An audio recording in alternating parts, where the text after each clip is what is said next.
Hi, everyone. I'm Max Johnson with the Mid-Coast Council of Governments and somewhat the technical support tonight. Go ahead. Sure, I'm Emily Raby. I'm with Lincoln County Regional Planning Commission.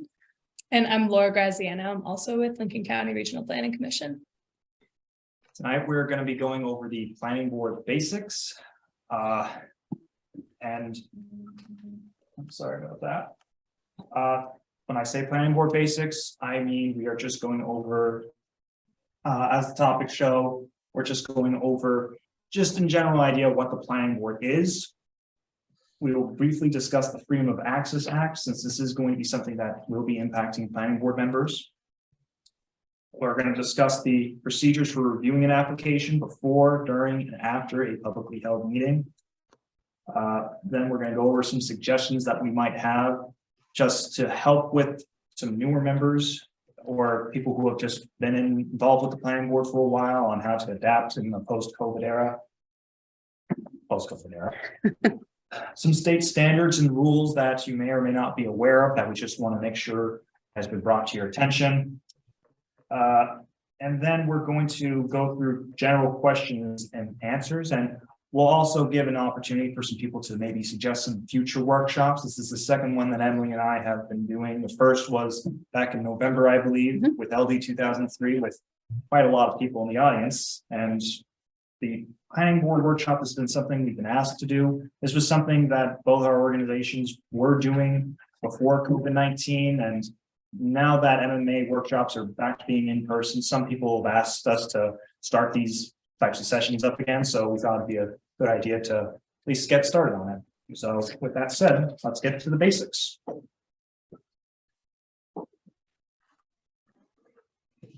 Hopefully when the slide goes. Let's try it. There we go. All right. So planning boards are responsible for applying the local ordinances and standards approved by your municipality through impartial review. And these decisions must be based on information that is discussed and presented at a public hearing. A planning board must be comprised of members that are sworn into office, and the number of planning board members and alternatives are determined by the local ordinance. Ordinance interpretation is the responsibility of the Board of Appeals upon a formal application, and it is not done by a request of the planning board. Finally, the planning board interpretation of the ordinance should assume the language is consistent and fits the context of the rest of the ordinance. This is something that some planning boards will start doing where they're going to be a bit more active in their interpretations. It's important to stay focused on what is currently written and approved in your ordinance. Even if there's some draft legislation in the works, you need to make sure you apply the application to what your current ordinance says. And if there's questions on interpretation, you do have to try your best to have a consistent narrative. And if there's question about that interpretation, then leave it up to the applicant or a residence to make an appeal to the Board of Appeals, where it will then be their responsibility for taking that interpretation. Is the Board of Appeals, do they conduct a hearing de novo? Are they bound by the planning board's findings of fact and conclusions of law, or? No, so, well, I assume in the case that we're talking about with the interpretation of the ordinance.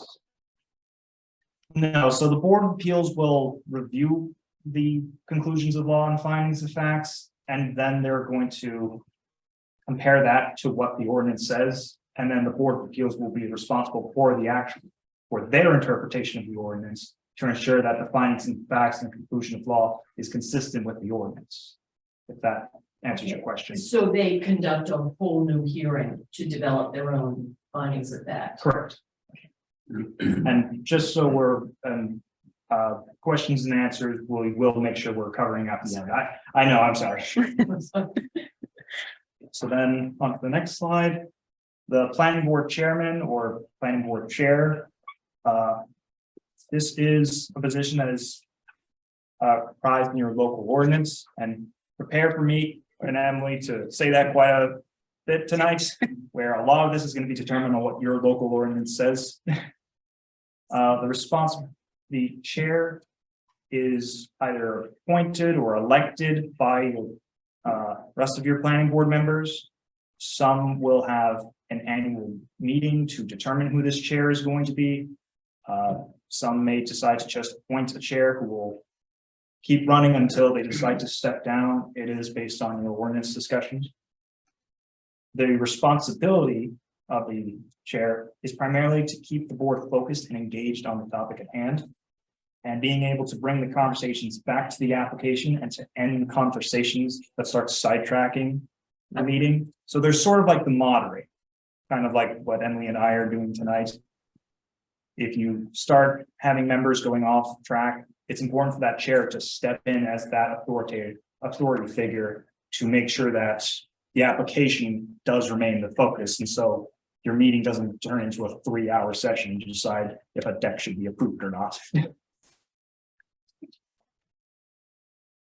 Next is the Freedom of Access Act.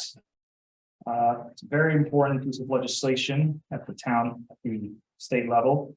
State law MRSA Chapter 13, Public Records and Proceedings, is where you can find a lot more about this information. Planning board members are required to have training under the Freedom of Access Act within 120 days of their appointment or the renewal of their term. This was recently passed by the state, so not a lot of planning board members are aware of this. The purpose of the Freedom of Access Act is to have your written records easily accessible to the public. So these include your applications, some planning board materials that you're provided, emails that you'll have with the town office, even handwritten notes. If you are just doing some scribbles during the middle of a meeting, a resident could just say, I want to see what those notes say. And any other information that the applicants provide you will become publicly available. Now, if you are approached by someone who does want that information, you do have 5 days to respond, and it is important to work with your town office to make sure you are in compliance with it. They may have their own procedure, and they may want to be sure that what you're doing does fall under Freedom of Access Act, or if there's some exemption that you should be aware of. So it's always important to talk with your town office about this. Should that be in writing? The items. The request should be in writing, correct? It depends on the procedure you have at the town office. When I went to the Freedom of Access webinar with Maine Municipal Association, they said that it could be a verbal request, but the town may want to have it in writing to help keep track of it. So someone can make a verbal request, but it is fine to request that they put something in writing so it can be very clear what that person wants. If they say, I want that planning board member's notes from the previous meeting, the town clerk may just say, can you put that in writing so I can be sure it's the exact item that you want, since it may take a few days. I don't know, I just don't. Emily, we just gave this class. I was just at that class we gave. In November? I just don't remember that thing was part of it. Well, that one was focused more on LD 2003, which is the new housing and accessory dwelling unit stuff. So this is kind of, we haven't talked about this Didn't we do one in before. December? No, that one was, this is this postponed one from December. So we had the LD 2003 workshop in November, and then this one is rescheduled from December. I think it would be a good idea if there's any question of what date it was requested and you're within your 5 days to get the information. Right. And that's why the town clerk or someone else at the town office may say, can you have that in writing so I know what day you requested it? I think you don't have to actually give it to them within 5 days. You have to acknowledge the request within Yes. 5 days. You have to acknowledge it's done within 5 days and then provide a reasonable time for the response. Thank you for that correction. Then for notices and advertisements of these meetings. All public meetings must have a notice posted that can be observed by the general public. And again, this is something that your ordinance will determine. If there is no standard or no ordinance to explain what the advertisement process should be, then The state just asks that you have some general area where a notice is posted. This could be on your town website, even a calendar on your town website saying that a planning board meeting is going to be done here. If you have a bulletin board in your town office hallway, put a notice right there. You can also put an ad in the newspaper as well. And if this is a subdivision process, the state does outline the procedure they want you to have to notify in that case, and that includes sending in a letter in the mail to the abutters of that property, notifying them of the subdivision taking place. The notice, quote, shall be given in ample time to allow public attendance and shall be disseminated in a manner reasonably calculated to notify the general public in the jurisdiction served by the body or agency concerned. That is from 1 MRSA section 406. So this is just saying you can't put a notice in the general break room at the town office because no one's going to see that. It has to be something where there's a reasonable amount of time. MMA usually suggests about 7 days for the notice should be out there in the public. And that's a good rule of thumb, I'd say, as well. Posting agendas, minutes, and applications on a website are not required, but they are recommended just to help with getting the information out there. You don't want cases where someone will come to a planning board meeting the day of and say, I never had a chance to review this material. Please table it so that I can read it all. Having this information out a lot sooner helps people take a look at it before the meeting and could maybe clear up a lot of questions before the day of the meeting. And then I'm gonna hand it over to Emily to go over everything about the meeting. Yeah, so this section of our presentation is kind of like that old Schoolhouse Rock where it's how a bill becomes a law. We're going to get into the role of the planning board as you take in an application, review the application, and decide on that application. So applications should be filed with the planning board in a reasonable amount of time to review the materials. Your municipality may spell out in your land use ordinance what that reasonable time is. It could be, 7 days, 10 days, a month.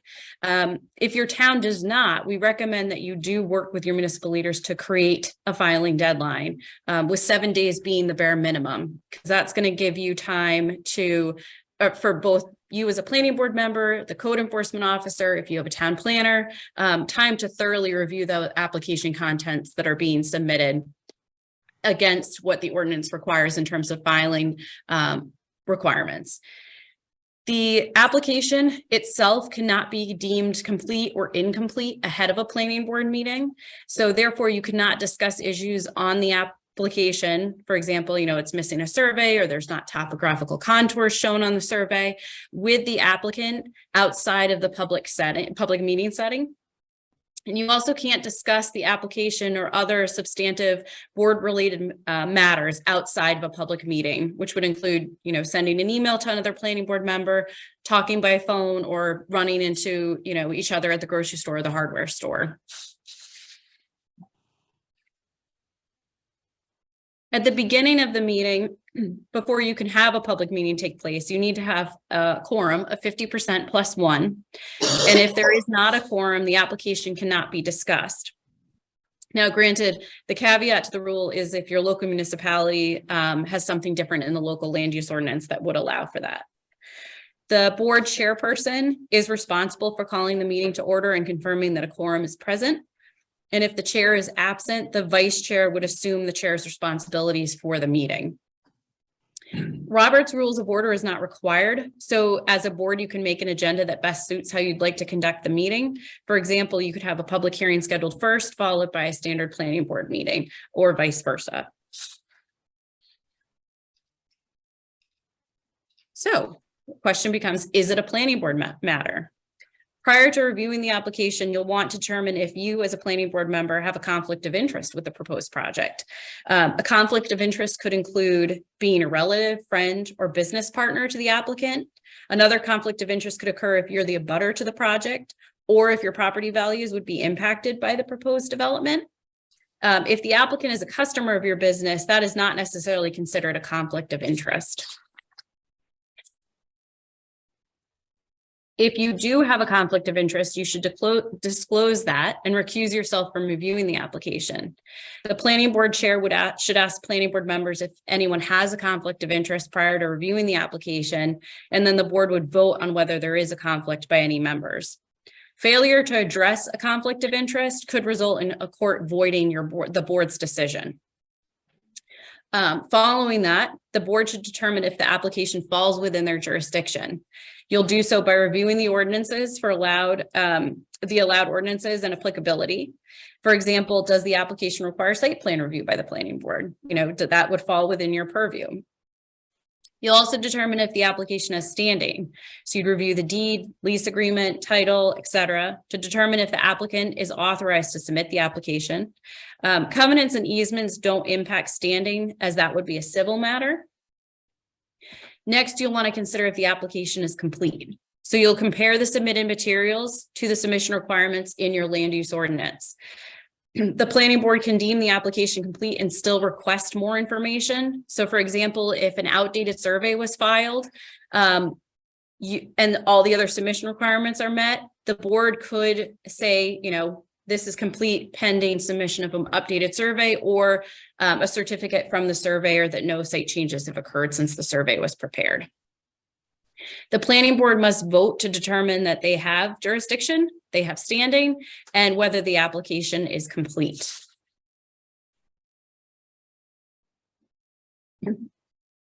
In terms of reviewing the application, it's the applicant's responsibility to show that the application meets the standards in your land use ordinance.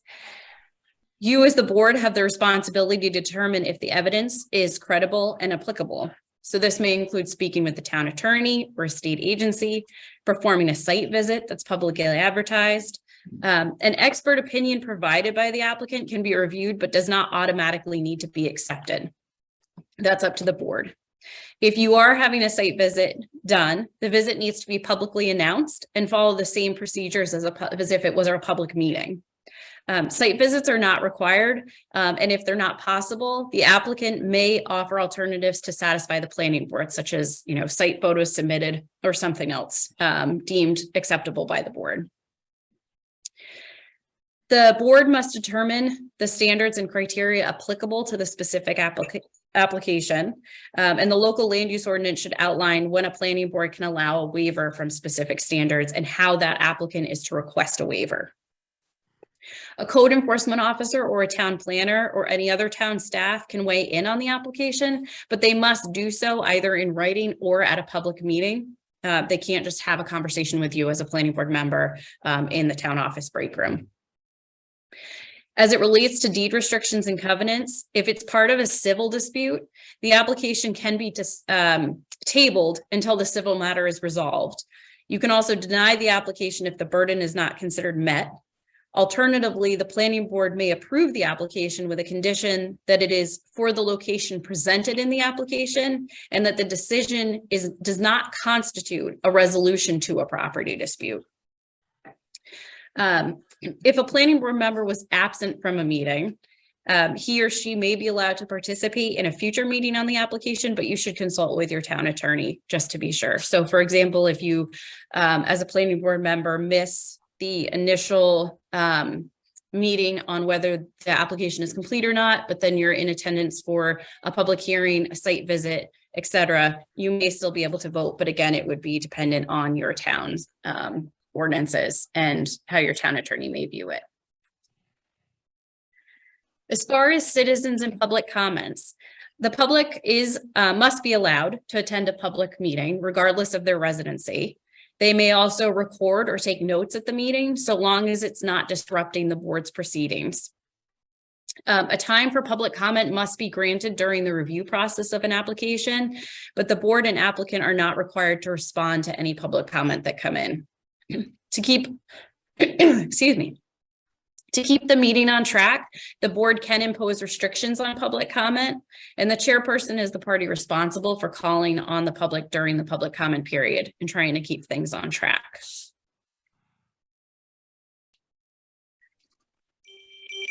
So for voting, all board members on the planning board should be prepared to vote on an application unless you're recusing yourself due to a conflict of interest.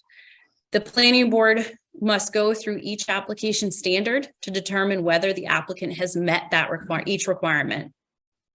What we find really helpful is as a board, you have a checklist to stay on track and ensure that you're looking at each standard and reviewing each standard. A majority decision is based on a majority of all board members unless specified differently in your local ordinance. So the example we have on the screen is that if you're a board of 7, it will always be required that at least 4 votes for approval be provided, even if there's only 4 members in attendance. A tie vote is considered a failure to act on the motion. And if you are voting against an application as a planning board member, it should be because of some procedural matter was not followed, the application did not satisfy the standards, or there is not sufficient evidence provided. Voting no or abstaining due to either public perception or personal opinion is not acceptable.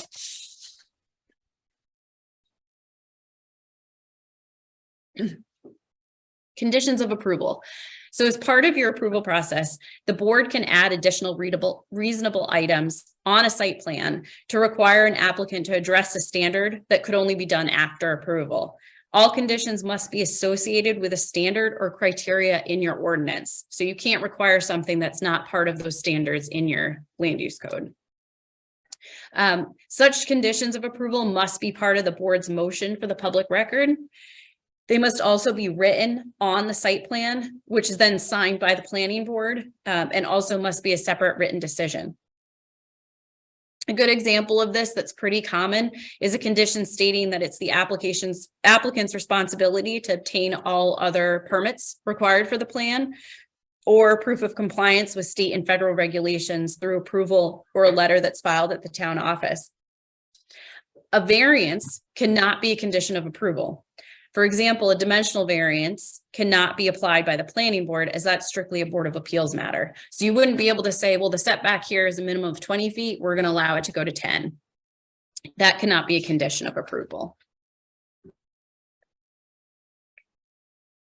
In terms of making a final decision, the board must create a findings of fact and conclusions of law, which explain the board's decision.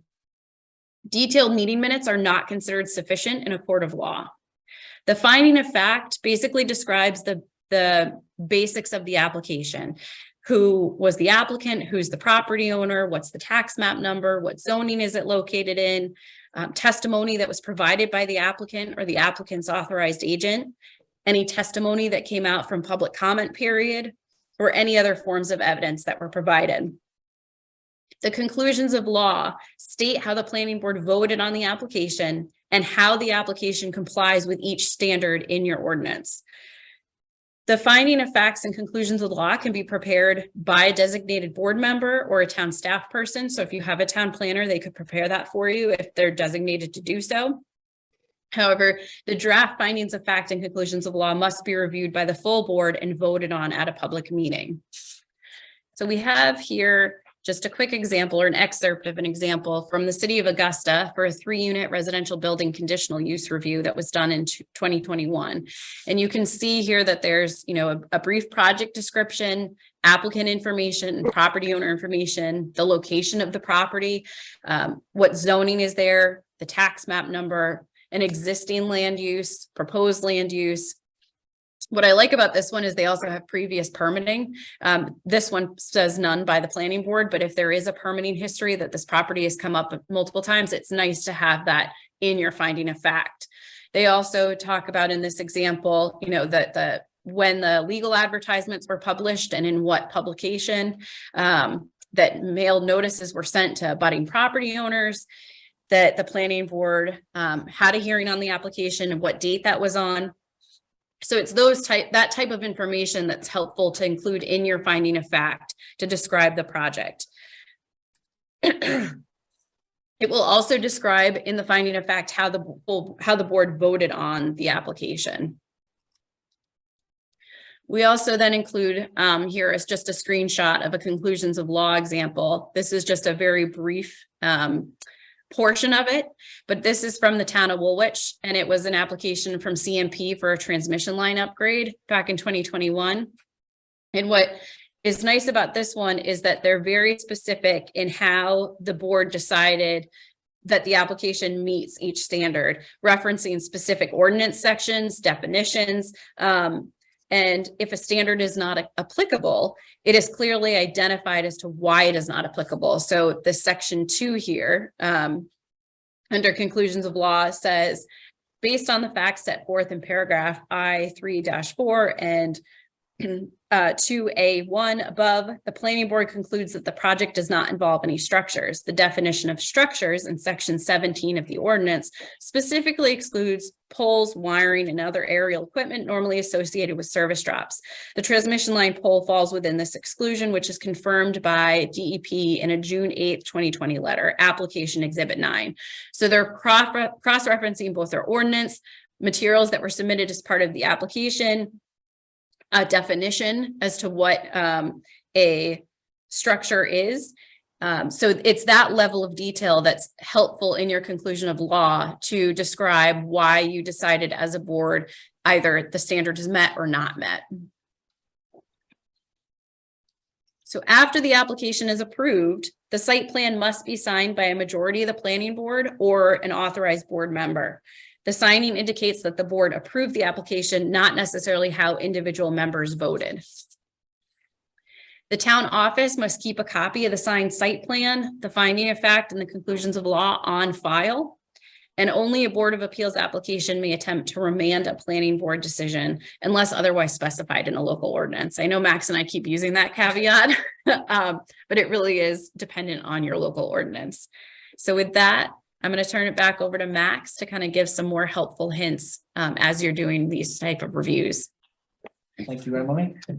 So, as we discussed earlier, you should keep in mind that you do not talk privately amongst yourselves, especially during a meeting when you're talking about an application. I know that it's going to happen where you're going to run into someone else on the planning board when you're going grocery shopping or going to a store.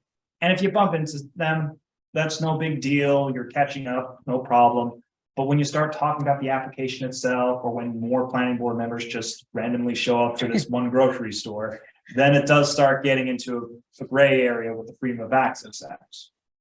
And during a meeting specifically, it is supposed to be a public hearing and discussion. So talking with your friend on the left of you while there's this very heated debate between the applicant and the rest of the board, that also is a big item you should avoid doing, even if it's just something as minor as just catching up or trying to ask how they're doing while this is all happening. You should avoid it. It's 1 to 2 hours that you should just have dedicated to the application and the planning board as a whole. And if you want to have that type of private discussion, you might want to just wait until after the meeting to have it. Also, be consistent with your planning board procedure. I know with how COVID has gone, people have gone into different directions for how to do their procedures. It's just important to make sure you have your own consistent tone throughout each application, especially as new members come on and they're starting to adapt to those new procedures as well. This is more advisory, and again, ironic considering what's happening during our setup, but it is advised to maybe show up 5 minutes early at least, so that you can sit down, you can get prepared for having the meeting, you can look over your notes one more time before the meeting actually starts. And it's also just to make sure that there is going to be an actual quorum present at that meeting. You don't want to wait until the exact start time to only realize, wait a minute, we don't have a quorum, and then start making some last minute phone calls. If you know you cannot attend a meeting, notify your chair as soon as possible, even if it's just minutes before the meeting will start. They will always appreciate it, and especially if there are alternative members, it's important that the chair knows this ahead of time so that they can call those alternative members to try and attend at last minute. And if you're unable to attend and you were going to be the quorum, then the chair can at least declare at the start of the meeting that so-and-so will not attend, we will not have a quorum, we don't have to wait 15 minutes to hope that a quorum will start. Keep the site review focused on the application. If a member of the planning board is starting to give personal experiences, make sure it is relevant to the application. I know that I know we all like to go onto these sidetracking stories. I've done it quite a bit already tonight. But if you have a member who's talking about their fun experience 20 years ago in the summer, you should probably ask them before they hit the 5-minute mark, what that has to do with someone wanting to do a seasonal deck in their front yard or backyard, I guess. Do not feed into personal arguments. I know that things can get a bit heated sometimes, but it's important not to get to that level of providing personal insults or getting into those types of arguments. You do need to stay a bit above the rest, because when it does come to disputes on these applications, someone could say that there's a bias against them and they'll use that argument as their example. So it's tough sometimes, but you do have to try and just compose yourself during the meeting. And remember that the planning board is responsible for the approval, not the applicant nor the general public. You're going to get it a few times where the applicant is going to say, well, you've just told me the application's complete, everything's there, why aren't you approving me that night? Or you might have someone from the audience trying to tell you that they don't like the use and they want you to overturn it. The applicant telling you that they wanted to open up next week and this is the only thing holding them up. It doesn't change the fact that you want to go through and you need to make sure the standards and criteria of the ordinance are met. And it doesn't change the fact that your ordinance was approved by the entire town and it must be followed. It's unfortunate sometimes, but you do have to break that bad news from time to time. And then some additional suggestions. If you are not happy with the procedures, or if there's a resident, as I just mentioned, who's not happy with the application being tabled or a use happening in their backyard, work with the planning board to find ways to improve the ordinance, as long as it's complying with the state rules and what your town wants as well. If someone doesn't like the use, there's a procedure to amend your ordinance, like the ordinance will say. Do not be afraid to ask questions to get information about how the proposal will operate. This happens with a lot of new planning board members where they don't really ask that many questions during the meeting. And then they say afterwards, well, how is this going to be addressed? Or how is that going to be addressed? And unfortunately, once it's approved, it's approved. So don't be afraid to ask questions. It is up to the applicant to provide that burden to you. As Emily said, it's great to have a checklist to show all the common standards that are going to be applicable and to help keep track of the process. It doesn't hurt to also keep a sense of humor when it is appropriate. Much like tonight. Yeah. You know, it's good to be lighthearted from time to time, as long as you know where to draw the line. It's good to be a little human during the whole thing. And next, a remote policy is something I would always suggest looking into. Before COVID, you always had to be at a meeting in person. And now, after everything that's happened, the state has amended their Freedom of Access Act so that you are able to attend a meeting remotely as long as your board has adopted a policy stating what the procedure would be. And Does the public have to be able to access it remotely also? if you are adopting a remote policy, then the public should be able to attend remotely as well. But it is always good to speak to your town attorney about that remote policy as well. Does that answer your question? Or are you asking me even without a remote policy, someone can attend remotely? Can a member attend remotely without being able to offer it to the public remotely? I do not. I don't think so. No. That has to be an option. That's for the general public. And does that also require the 7-day notice? So with the remote policy, I think Maine Municipal Association does have some examples, and I don't mind sharing it after the meeting as well. Okay. Usually you just have to put it in your ad or your notices that people can attend remotely and to contact someone about how to get that option. We talked about the board adopting, sound according to our town manager, the town's policy covers the board, so we didn't have to adopt one as a board. So the other thing I'll point out is the state allowed the remote policy during the COVID era only for medical reasons. And I believe just last summer, they've changed it so it can be non-medical reasons as well, but the town would have to update it as well. So I checked the remote policy just to be sure that it does cover anything, because I personally like it when the weather's going to be bad and I can still hold a meeting remotely. But if I still only have the medical only remote policy, I can't technically. So I just check your remote policy to make sure that there's flexibility for those members. And I think what Carl is saying is that if the town itself, like for example, Wiscasset has a remote policy, Mhm. in that instance, it is an umbrella for any of their boards.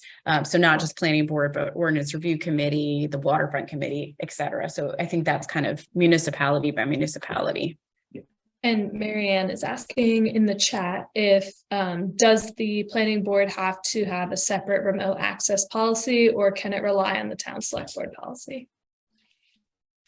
Again, Emily did cover this, and if the planning board would like to have a separate one, then it would be a conversation with the town manager and the town attorney, just a second. So next, just some state rules and standards, just quickly going through them. Department of Transportation, whenever you have an application that's involving a state aid road that requires either a public or a private access point, it has to follow the main DOT highway driveway and entrance rules. So usually if it's a local road, your road commissioner or your public works director will be involved in that. But if this is a road that's maintained or using state funding, it's something that the Department of Transportation would be involved in. Maine Department of Inland Fisheries and Wildlife. Whenever you're doing your comprehensive plans, you should be getting what's called beginning with habitat maps, which shows some sensitive areas and wetlands that you should have considered when discussing some major developments within 250 feet of the area. It's not required, but especially if we're talking about big developments and we're talking about some sensitive soils and areas that might not be ideal for development, it's good to maybe reference these maps, even if they're not in the shoreline zone.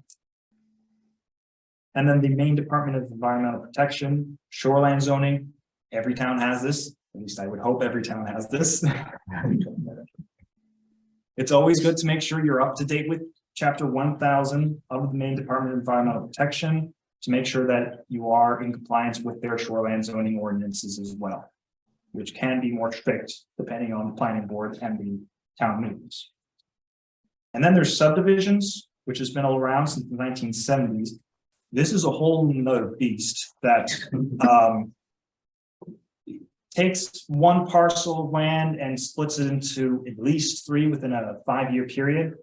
Emily and I have been talking a bit. We might have to do a separate workshop on this because it does happen from time to time, and some people see the procedure and are a bit worried. Now you're gonna raise a point. One of the questions I have about subdivisions is old subdivisions that have how old? Well, yes, and was it formally disestablished? Was that a clean process? Even if it was formal, it may not be clean. Right. Paper streets, perhaps, which could well be different than the platted lots. Just, what is the environment like, especially for old subdivisions that have just not been fully developed? In many cases are partially developed and so far back, nobody remembers the details, and in some cases the paper's not there. Unfortunately, that's probably one of the topics we talk about at a workshop. And when we were talking about, when Emily was talking about conditions of approval, that's one of the things that would be brought up with the subdivisions as well, because they are still recorded, at least at the registry, hopefully. If not, then But some of them that you could find in the registry were not necessarily approved by the town. Oh. I'd have to look more into basically what I'm talking about. The subdivision occurred before 1974. Yeah. Yeah. But It's not a municipal review subdivision. Right. The town has no authority over any lots in it. For adoption. I think it was- something. I think it was- I think 1974 was the statewide one. It was. I feel it was Yeah, 74. I think it was 74. I also think it was 76. Right. Right.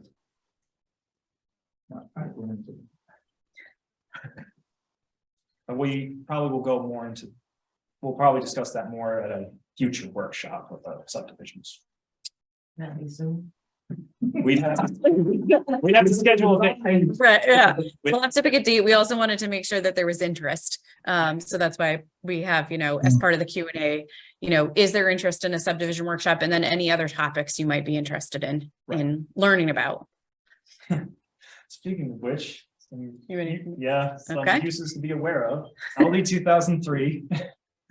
Emily and I held a workshop back in November going over at least some of the basics of LD 2003 as it's coming out. I asked before the meeting, nothing, and I doubt you got any email throughout this workshop.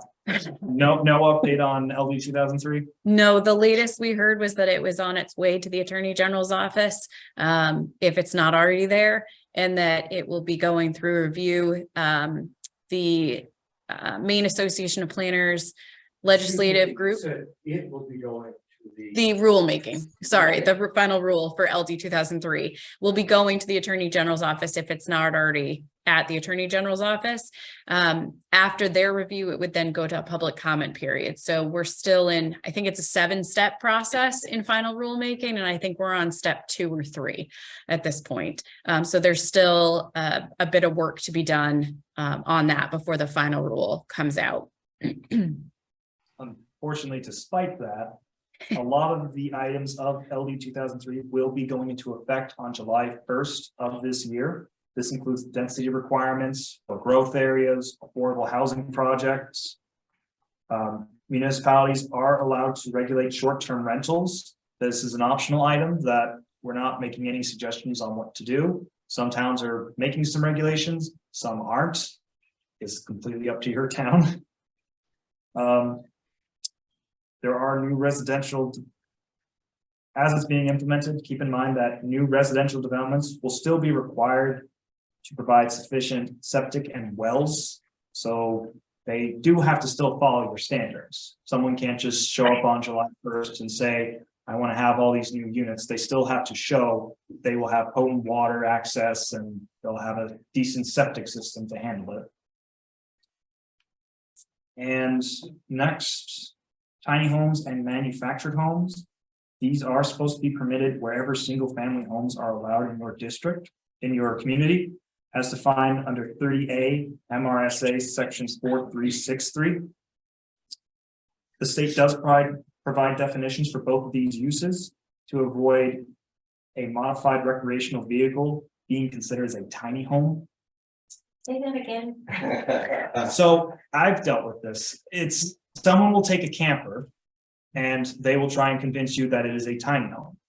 But the state does have under their state statutes that a tiny home is not a modified recreational vehicle, or you can't accept a recreational vehicle as a tiny home. If that helps answer the question. No.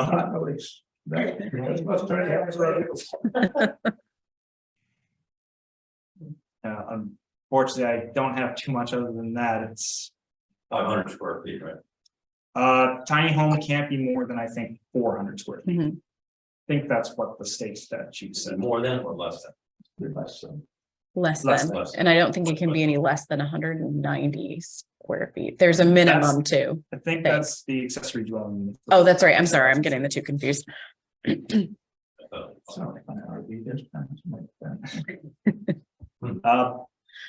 It's up to your ordinance. You could certainly permit it. And then solar, this has been quite an interesting expanding field since 2018. I think it's slowing down just a bit now that a lot of substations are hitting their capacity, and so larger commercial solar farms are probably slowing down right now. But some new legislation has passed where the Maine Department of Environmental Protection will require decommissioning plans to be submitted to their offices if there are solar farms. I think about 1 or 2 acres is a minimum or larger.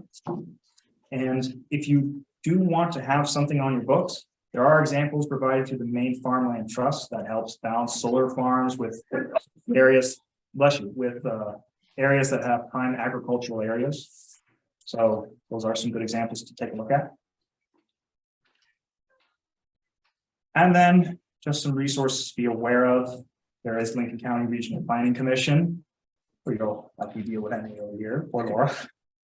Maine Municipal Association, they provide a lot of great webinars. They do have a great legal service department to help answer a lot of planning board questions. There is also the Mid-Coast Council of Governments. That's myself, you'll mostly deal with. And then I think we get to the question and answer period, where we'll start taking some thoughts from the audience. Anything from the workshop, any additional, any potential workshops you'd like to see us do? Anything else? Max, I have some questions. Yep, Max, first of all, are your slides going to be available to us? yes. Yeah, Okay. we can share those Great. after the meeting, and we'll probably edit this video, the beginning of it, and then send a recording out to anyone that Okay. would like it. A few other questions. You mentioned that planning board members must have freedom of access training within 120 days of appointment. Is that a state law? Yes, that was Okay. amended, I believe. It's pretty It recent. was recent, it was either 21 or 22. Yep. Okay. Couple of other things. You mentioned that the board has to vote on jurisdiction, standing, and whether the application is complete. What is the? I'm sorry. Oh, Sorry, I don't. What is the difference between jurisdiction and standing? I'm sorry, it does fall into the same area of just determining standing.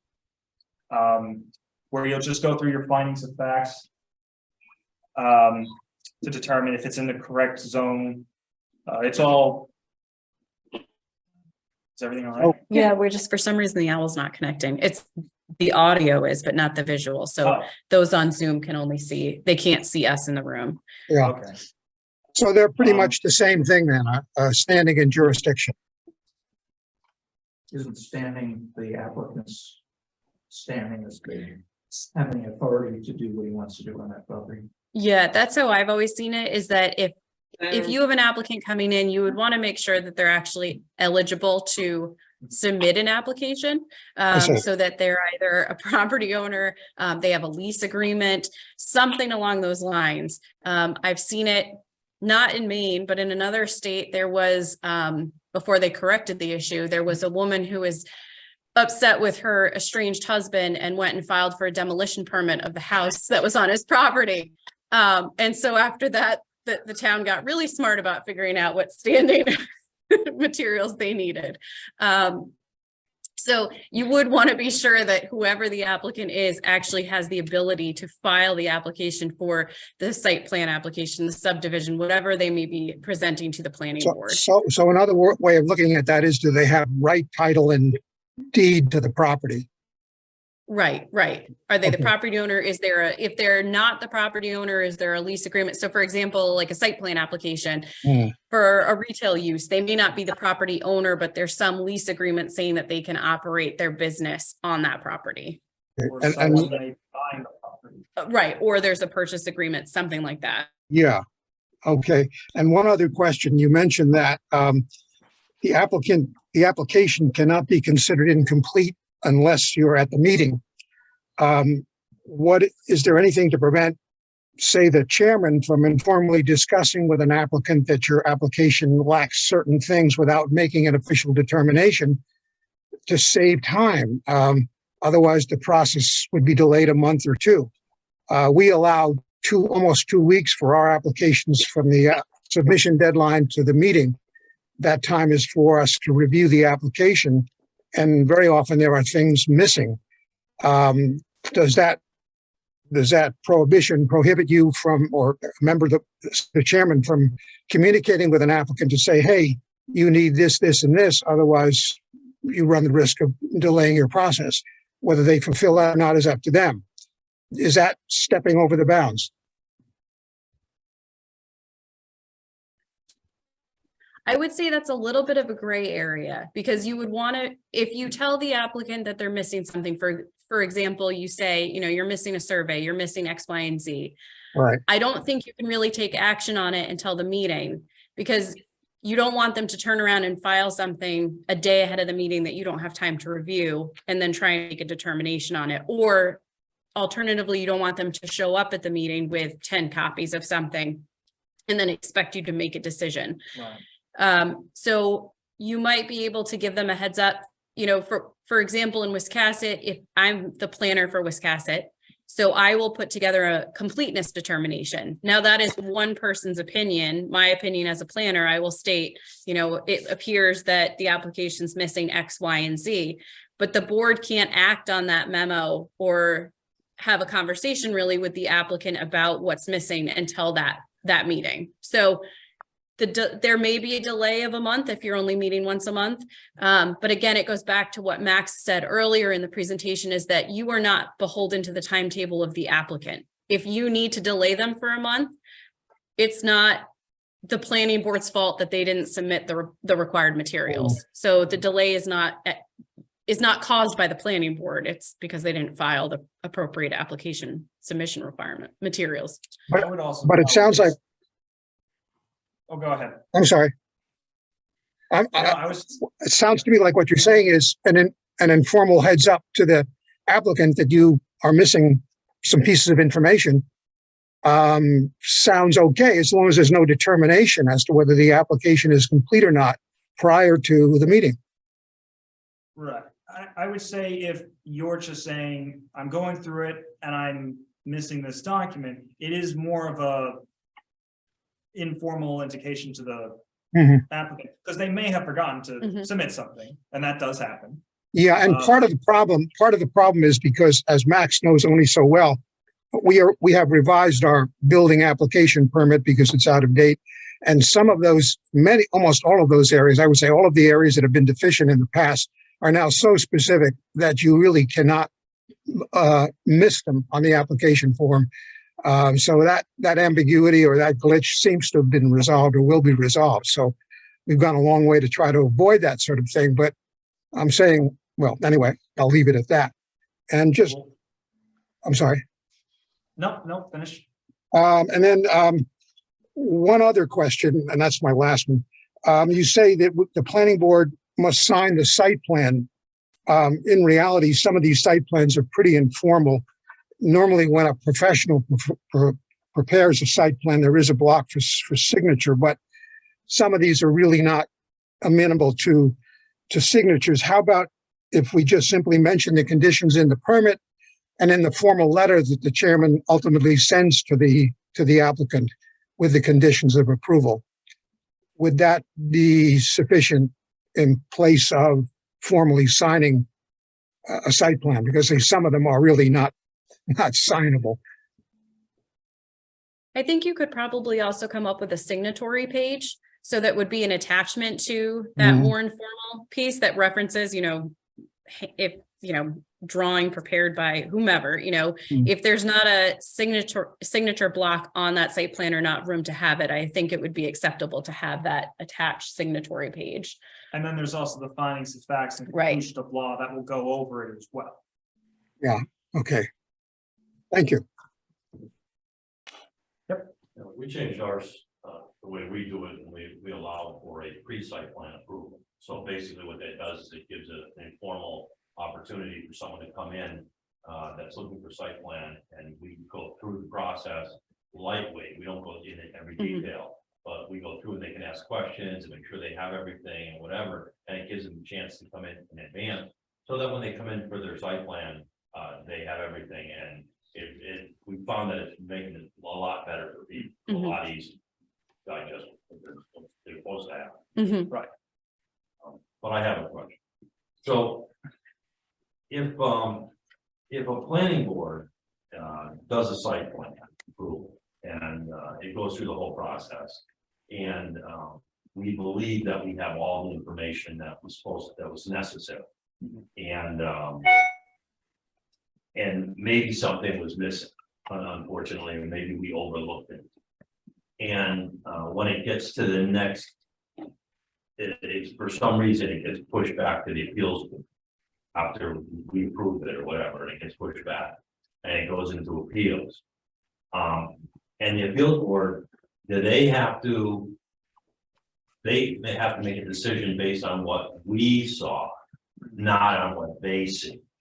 So in other words, whatever the planning board was given for evidence. So even if someone didn't have that evidence, even if they have new evidence that would be paramount to their decision, when they go to the appeals board can't look at it. Is that correct? No, I think it might depend on what your ordinance says your review. Or can we change those? Yeah. We make a change in our ordinance that says you have to do it based on what the appeals board. Yeah, we won't accept any new evidence. There are two forms for appeals board, and the other one is what they're saying, just what they saw. The other one is a totally new review. Right.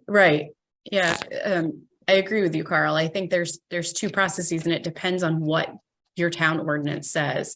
So if your ordinance says, as you described, that the Board of Appeals is only allowed to look at whatever information and evidence was submitted as part of your initial review, then that's all they can look at. Right. But if That's it- not what the state says. That when we look at it, so we're changing ours to be different than what the state recommendation. Booth Bay Harbor is looking to change. That's, Okay, oh, yeah. We're gonna make a change. okay, So it is for that fact that it is based on the evidence that we have, that we saw. They should look at that same evidence. okay. They can't go outside that realm and come up with new things that they didn't see. I'm just wondering if that makes sense to anyone, because can we get away with doing that? Is that fine? Or, you know, Well, there's two things I would say on that. One is that, I mean, Emily and I will be going over the basics. We're not attorneys though, so I always recommend things like that. Yeah, run it by your attorney. Run it by the attorney, because they're the ones who'd have to defend you on that. right? The other thing I'd say is, I think Emily already touched on it, is that it kind of will depend on what the application was. If this was going through the procedure of it, then I'd probably say, yes, it's only what the planning board saw, but if someone's arguing it should be overturned because there's this piece of information that was never brought to their attention, then I put that in a different case where you'll go through your findings of fact, but Board of Appeals should also see that new evidence in case it's a reason for overturning it. But again, I don't know exactly the situation or examples that would be. Yeah. Okay, let's and then the other question I had was, if an appeals board member basically was part of the appeals board for a particular appeal, and they went through the process of that appeal and helped with the findings, and they issued their opinion on that appeal to the planning board. And after that happened, that member got onto the planning board.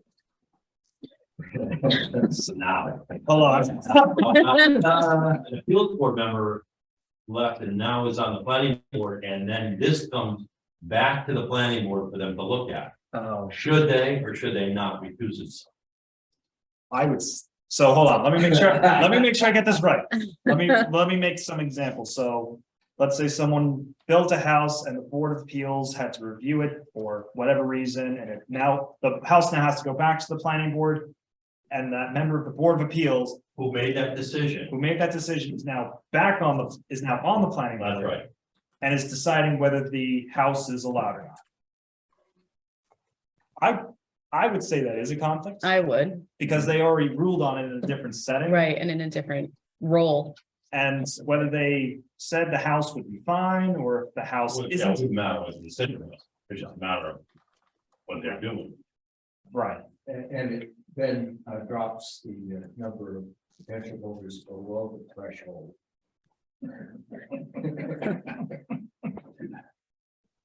We knew we were gonna get some fun questions. Unfortunately, that didn't happen, so. So- But it did happen. I mean, the scenario happened, but we did have enough voters, so it didn't really matter. Okay. So personally, I'd say yes, that they should recuse themselves, and if a planning board member does not want to recuse himself, but there is suspicion that there is a conflict of interest, the board could take a motion and do a vote to request the member to recuse themselves.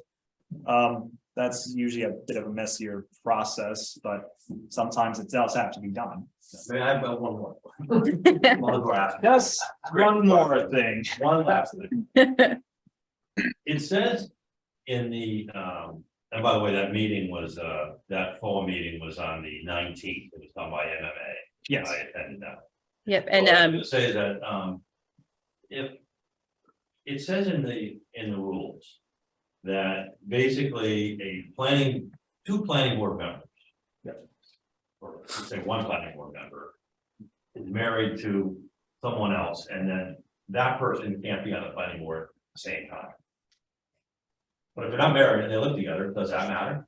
I'm serious. No, I'm serious. It's very. No. it's a good point. it's a It's like that. Well, they're just, they're cohabitating, they're together every day, talk about everything. Does that, I mean, or do you just, why would you have it one way for one person and not, Mhm. just because of a legal piece of paper, doesn't really make a difference? I just say, in my reading, one of the important words under the conflict of interest is appearance. Mhm. Doesn't have to be proven, it has to look like there could be. Mhm. So yes, there looks like there could be an issue. I think I'd only say if it's, the difference would be if it's an accessory dwelling unit or accessory apartments. If they're under the same roof and one of them has their own entrance and all. No, you're saying it's a shared. They're living together. I, again, just my opinion. I can't speak for what an attorney would say. I'd say, yes, that's a conflict. I'd say that one would be allowed, one, but that's just my opinion. I don't know what Emily. No, I would say, and it goes back to what Carl just said, is that it's the appearance, if it doesn't pass the smell test, then again, what Max just said is you could, as a board, make a motion and take a vote. If they're living under the same roof, having these conversations every day, they could be, you could consider them roommates. And so is it any different than, what we talked about earlier is it a friend, a brother, you're a business partner? Your roommate could be the same thing. So I would say that it could be a conflict of interest. I'm just curious, I mean, It, things like this happen all the time, and in small towns, Yeah, where everyone knows everyone. Yep. It's very difficult for anyone, and they're all volunteers, they're Yeah. not paid to be there. Yeah. So it's very difficult for someone to stand up and say, or even a board to get together and say, oh, well, we don't like this, Yeah. you can't do that. Because then, it's not. so you're a small town. I'll just mention that Jim Grenier put in the chat that MMA is offering a certified planning and appeals board training on February 18th from 4 to 7:30. He included a link in the chat, so we'll send that out when we send out our presentation materials. And it looks like Marianne has her hand up on Zoom. Marianne, can you hear us and want to ask your question or add a comment? Yeah, I can ask my questions. One I asked, when you were talking about all of the public notice requirements for subdivisions, do the same requirements apply for an old subdivision when they're submitting an application for an amendment to a lot within the subdivision? That depends on what your ordinance says, and How you interpret the state model Yeah. and every town's different. I mean, some towns do have different standards for minor amendments, so. I'm always in the boat of safety. Mhm. I would do the same exact procedure, just so that there is no question. Worst case is the applicant says that I put out too many notices. Yeah, you'd rather over notice than under notice. Right, so personally, I would if it's an amendment. But I also don't know what your ordinance says or what the exact conditions of this subdivision is. And then on top of that, having an email from the code enforcement officer that says basically it's pro forma and really doesn't need to come before the planning board. Again, I don't know all the details about. I know, this. I'm just trying to be prepared. See, this is what I'm talking about. You gotta have a little lighthearted Right. humor during these types of meetings.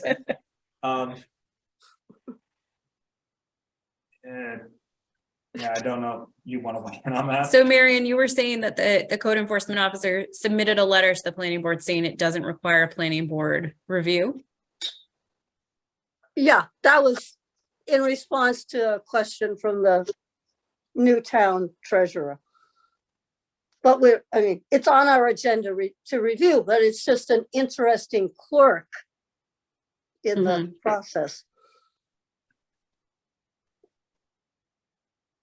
Just one. I guess it goes back to our slide on it, is this a planning board matter? And part of your work, as a planning board is to determine if it falls under your purview, as does, the topic of, is there any conflict of interest and is there standing? Yeah, okay. And my other one was going back to the accessory dwellings and asking if there has been any clarification or ruling on the law that was passed that says recovery house should be considered as a single family house. I have not seen any updated legislation. So Marion, you're talking about I think it came out in 2020 or 2021, where it talks about I think it's more from a fire code perspective, that if you have a recovery house, you would view that from a sprinkler system point of view as a single family home versus like a nursing home, a retail facility, anything like that. I can't remember what the bill number was. It's LD. I'm completely blanking on it. I haven't seen anything new in terms of clarifying that. I know that one's a bit specific to a past application that Noble Borough had before them. I would have to look into that a little bit more for you. Yeah, but it would be good for other communities to know as well. Should the same situation arise. Mm-hmm. And this is not saying one is for or against a recovery house. It's just something for planning boards to be aware of as to how the applicant may interpret that and how the law interprets it. Pat, I see your hands up. Hi, yeah, there was something was said earlier about setbacks cannot be conditions of approval. And I think we had a subdivision just the other day that I believe it's being asked as a waiver. So setbacks, is the only way to get those approved for a subdivision via a waiver? So I was using the example more from like a site plan application and saying that you couldn't have a conditional of approval that lessened the setbacks from what's required. So for example, you couldn't say on a site plan application that the board approves a 10-foot setback when 20 feet is required. So that's where that example came from in the presentation. As far as subdivision review, you're saying that you had a subdivision application where they were asking to waive the setback requirement or to waive showing the setbacks on the map. What exactly were they requesting a waiver from? I believe it was, I believe it was a setback from a stream going through the property. And they wanted to waive the setback distance to reduce the setback distance in a portion of the stream. And I thought Is they were this- asking for a waiver. Is this associated with the shoreland zoning, or is this a local standard in general? Oh, it's one of our ordinances, I but think is it it depends. shoreland zoning? I'm not recalling offhand what the If- areas considered. Coastal residential, yeah, I'm not totally sure on that piece, but I guess I was just curious, is a waiver the only way that a setback, a change in a setback, not having a required setback can be met? Well, I mean, I think in your case, I would first of all check to see if that's a shoreland zoning setback. Because if it is, then I think that's something you'll need to talk to the DEP about instead. If it's not, and if it's more of a local requirement, then again, I'd have to see what the ordinance says exactly, but if it's just more of a local standard, then perhaps, but I'd have to see it. Oh, okay, But I think it's more important to determine if it's a shoreline zoning setback or not, because if it is, then you're not gonna. Unless there's some very generous person at the DEP, but I'd say no, that's probably not gonna be reduced. okay, thank you. In shoreland, it's a state requirement and it probably wouldn't be waived. It's a No. state, requirement, yeah. That's what I say, you either have someone who's just gonna be, look the other way, or you're not gonna get it at all. Right, okay, thank you. Hi there. We got a question from Lucia. Yeah, I'm sorry. And I don't seem to have on my screen, I don't have the raise hand feature for some reason. It's missing. But anyway, I just wanted to know, you had mentioned about the subdivision workshop. Do you know, is there a subdivision workshop coming up? Or I was just appointed, I'm up in Camden, I was just appointed to our planning board, and one of our first reviews is a subdivision. And so I'm just wondering if there's a subdivision workshop coming up.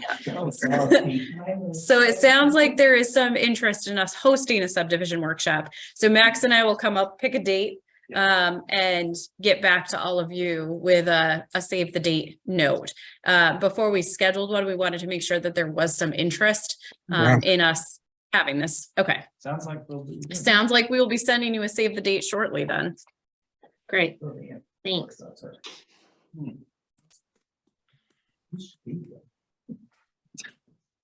Oh yeah, I went to the one in August, and it was pretty good to dinner that day. So you had your hand up, right? Does, the state, DEP have to weigh in on issues before the planning board that have some impact to shoreline zoning? You know? Does the DEP have to weigh in before the planning board? I like to reach out to them. Just because of this, just because the DEP says they're not gonna give a permit under any circumstance, it's almost a waste for the planning board, but it's still part of the consideration. What if it's come to the planning board without going through the? Then that would be one of the conditions that Emily talked about earlier. Where the town will do its review, and then you can make a condition saying it's approved with the condition that you're going to get approval from DEP or Right, so you would say in your condition of approval pending any other required regulatory approvals, which would include DEP. But as Max said, you'd probably want to have a conversation with DEP to see, because if there's no way they're ever going to approve it, why would you go through the process? So I would say, have a conversation or put the burden, again, it goes back to the burden of proof has to be on the applicant. So you make them go to DEP, have them go to DEP, get a letter, saying either it's not applicable, which I would doubt DEP would ever issue, or to start that process. If there's interest, I think it would be a great seminar to, presentation on shoreline zoning and restrictions and, non-conforming use and, all sorts. Paul's probably good, he usually asking those types of presentations, so we could probably ask him to attend as well. Sure. So you've got two assignments. Yeah, 2 workshops now. Anyone want to make it a hat trick? Yeah, I'd have to agree with the shoreland zoning workshop because, I mean, a lot of code enforcement officers are uncertain about shoreland zoning ordinances. So it would be good for planning boards to have a better understanding. And another one for communities, select boards, planning boards, all of the kind of boards, is the relationship between an adopted comprehensive plan, a town without an approved comprehensive plan, and your land use ordinances and other policies within the community and how they all tie together. Pursuant to, compatible with, I believe, the magic words that cannot to be actually applied aggressively. Saw your hand up. So yeah, you said earlier that it's okay to ask questions in a meeting that's being recorded and it's open to the public. I'm very new.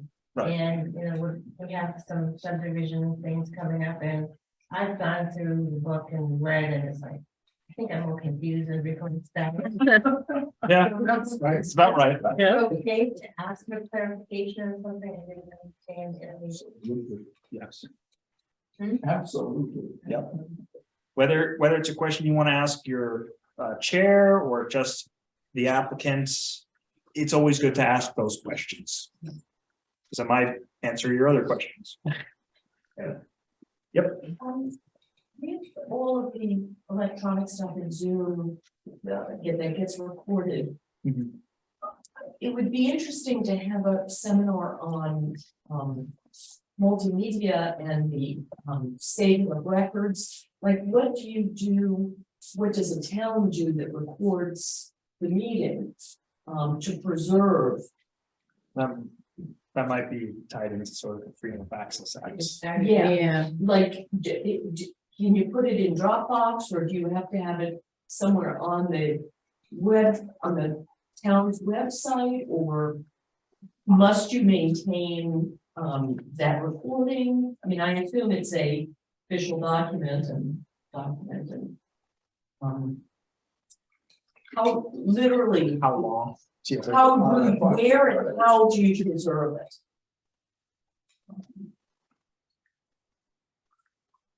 Oh, is that just a seminar to hold it, or do you want to Well, answer right now? here's how would you suggest it How be preserved? Oh, how I would do. Oh, wow. My opinion. Or other tenants, what's your? First, You too. Long-term technical problem with media yes. that, you know, I have floppies. I have 10-inch floppies. I have quarters. I have 3.5s.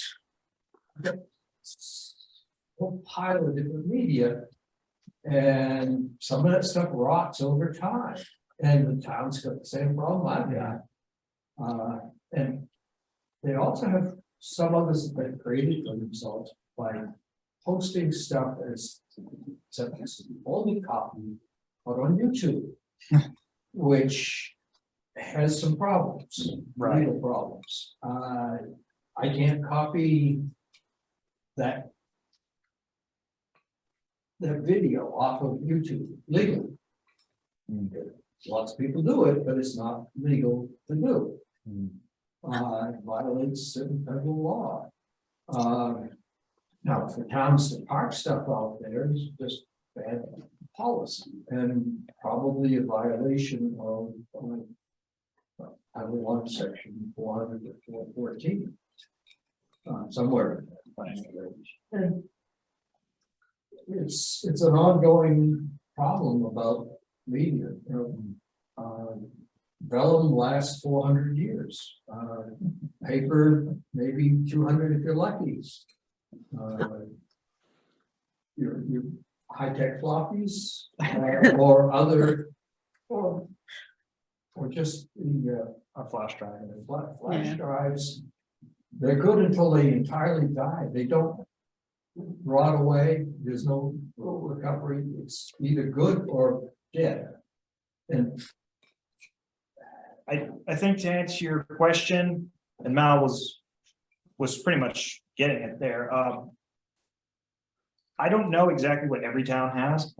I personally like to have a 5 terabyte backup where I will live stream a meeting, have it on YouTube, because then I don't have to upload it again later that night. But I'll also have a separate recording station to get that nice high definition recording that I'll then have on the terabyte backup. So that if for some reason the copies are gone on YouTube, or someone does want a video of it without going to YouTube, I'll have that copy ready. And where is it that you locate that? On your own computer or the office computer? Yeah, The office computer. but when you retire, what happens? Oh, so it's on his town server. Right. Yeah, but. Where To can get- people to get find it? Today's Where- 5 gigabyte, well, terabyte Yeah. drive, to his retirement age is. It's a problem. You know, paper lasts a good long time, so we move, and we don't really have an assured technical Mhm. memory mechanism for data or for documents. I think when it comes to at least the Freedom of Access Act or having everything recorded, I think the preferred method is still minutes. Well, that's what I was just gonna say, is that the recording doesn't replace your meeting minutes. So you still have that as a documentation. And the YouTube recording or wherever you're dumping it is supplemental to those meeting minutes. We have a local television station to ours. Hey, Yeah. Local town television, they take care of all of it, but we back it up with minutes, Mhm. and in some cases, we'll record it, audio, we do an auto recording. But, I mean, if you have a NAS or something and you're set up to record stuff, then you just sock it away and, and hopefully you're reconditioning it, like you said, the stuff doesn't last. But it doesn't matter, because if you're constantly reconditioning it, you're good. You're going from one NAS to the next and changing your hard drives out. It'll last forever. Right. As long as you're constantly upgrading. while we're on the topic, how's our recording doing? It's still recording. Okay. We're still doing good. Want to be sure, 'cause that would be bad if we lost it.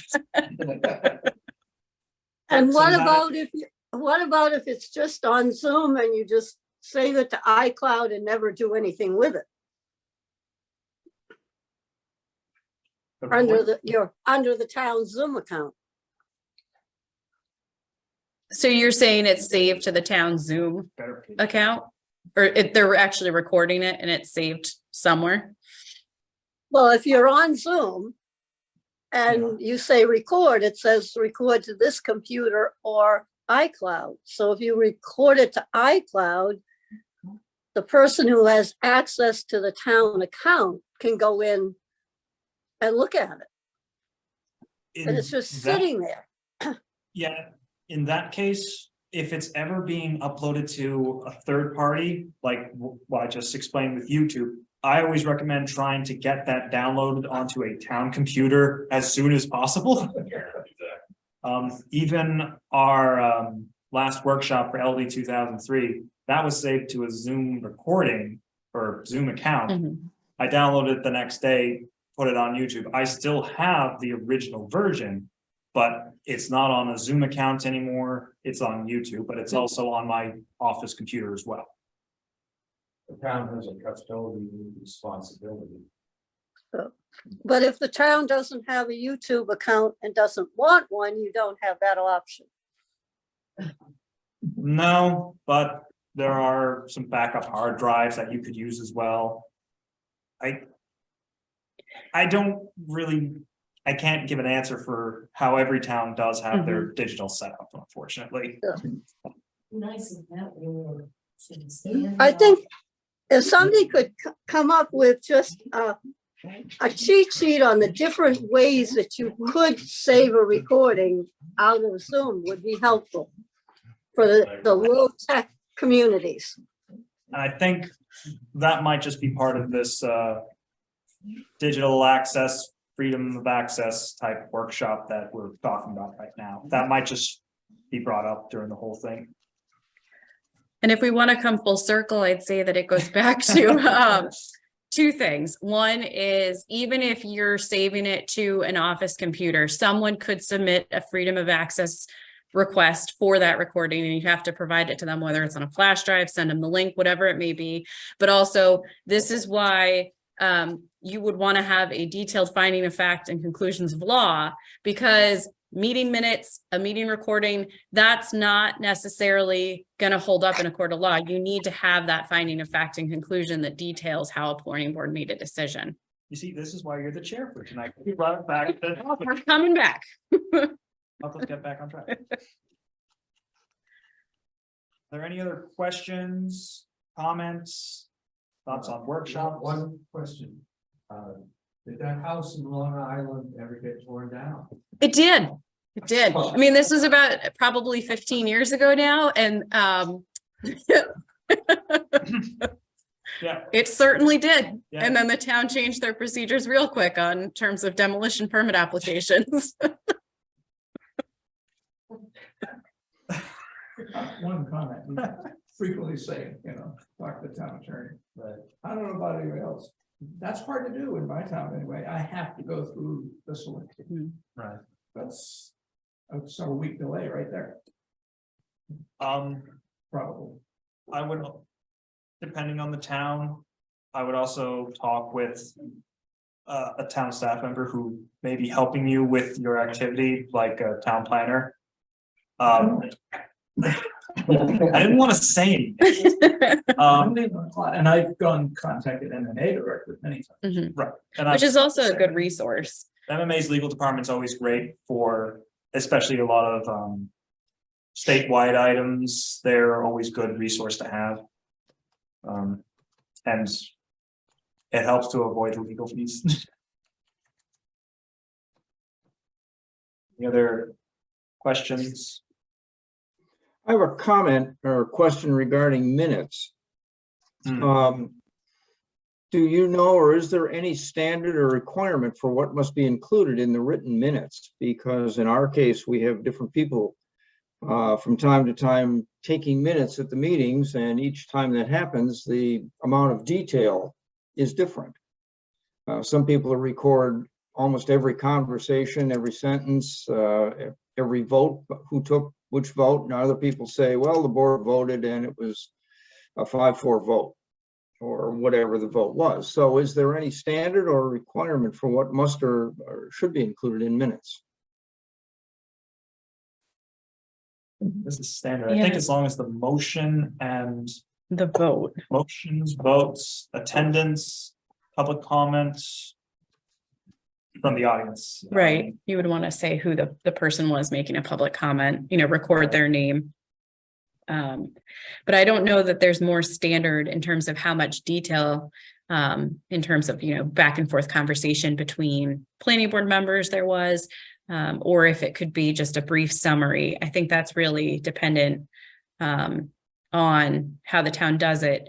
No, the caveat being that I would recommend you have some type of consistency if you can, making sure that you are capturing who's making the motion, who seconded, what the vote was, who it was making a comment, because you want it, and I wouldn't call it precedent setting, but in a sense it informally is, because you want to have that consistency in your record throughout. So I don't know that MMA had or there's any state standard. Unless you take shorthand, not out. Well, yeah. Because then you're your legal secretary or something, maybe. Mm-hmm. No, Secretary, I was just back in the Cincinnati. You just gotta have the important points. right. Well, and going back to planning board, we talked about the chair and we talked about the vice chair. sometimes a board will select a secretary as well, a designated secretary, who might not even be on the board. But as just a resident who will listen and whose job it will be to make a consistent minutes Mhm. for a few, hopefully a year or so. And that way you at least have that standard, so that if that secretary leaves, whoever is going to replace them could use those old examples. But no, I don't think there's a MMA standard or a state standard. Right. All right, thank you. Well, I'll ask for the third time and see what happens. Are there any other questions or comments or thoughts about this workshop or other workshops? Informative and useful. I can't do any better than that. Oh, that sounds great.